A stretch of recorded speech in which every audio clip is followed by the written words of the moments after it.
احمق لوگ کہیں گے کہ مسلمان جس قبلے پر پہلے سے چلے آتے تھے اب اس سے کیوں منہ پھیر بیٹھے؟ تم کہہ دو کہ مشرق اور مغرب سب اللہ ہی کا ہے، وہ جس کو چاہتا ہے سیدھے رستے پر چلاتا ہے، اور اسی طرح ہم نے تم کو امت معتدل بنایا ہے تاکہ تم لوگوں پر گواہ بنو اور پیغمبر آخر الزمان صلی اللہ علیہ وآلہ وسلم تم پر گواہ بنے۔ اور جس قبلے پر تم پہلے تھے اس کو ہم نے اس لیے مقرر کیا تھا کہ معلوم کریں کہ کون ہمارے پیغمبر کا تابع رہتا ہے اور کون الٹے پاؤں پھر جاتا ہے۔ اور یہ بات یعنی تحویل قبلہ لوگوں کو گراں معلوم ہوئی، مگر جن کو اللہ نے ہدایت بخشی ہے وہ اسے گراں نہیں سمجھتے، اور اللہ ایسا نہیں کہ تمہارے ایمان کو یوں ہی ضائع کر دے۔ اللہ تو لوگوں پر بڑا مہربان ہے، صاحب رحمت ہے۔ اے پیغمبر صلی اللہ علیہ وآلہ وسلم، ہم تمہارا آسمان کی طرف منہ اٹھانا دیکھ رہے ہیں، سو ہم تم کو اسی قبلے کی طرف جس کو تم پسند کرتے ہو منہ کرنے کا حکم دیں گے۔ تو اپنا منہ مسجد حرام یعنی خانہ کعبہ کی طرف پھیر لو،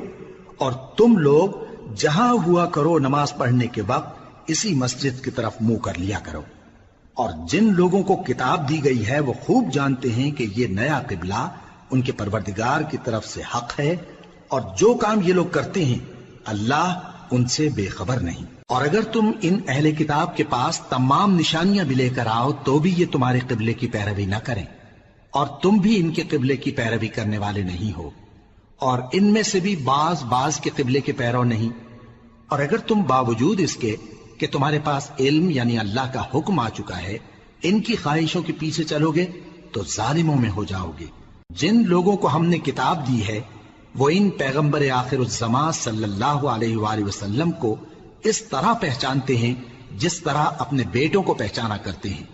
مگر ایک فریق ان میں سے سچی بات کو جان بوجھ کر چھپا رہا ہے۔ اے پیغمبر صلی اللہ علیہ وآلہ وسلم، یہ نیا قبلہ تمہارے پروردگار کی طرف سے حق ہے، تو تم ہرگز شک کرنے والوں میں نہ ہونا، اور ہر ایک شخص کے لیے ایک سمت مقرر ہے جدھر وہ عبادت کے وقت منہ کیا کرتا ہے، تو تم نیکیوں میں سبقت حاصل کرو۔ تم جہاں ہوگے اللہ تم سب کو جمع کرے گا، بے شک اللہ ہر چیز پر قادر ہے۔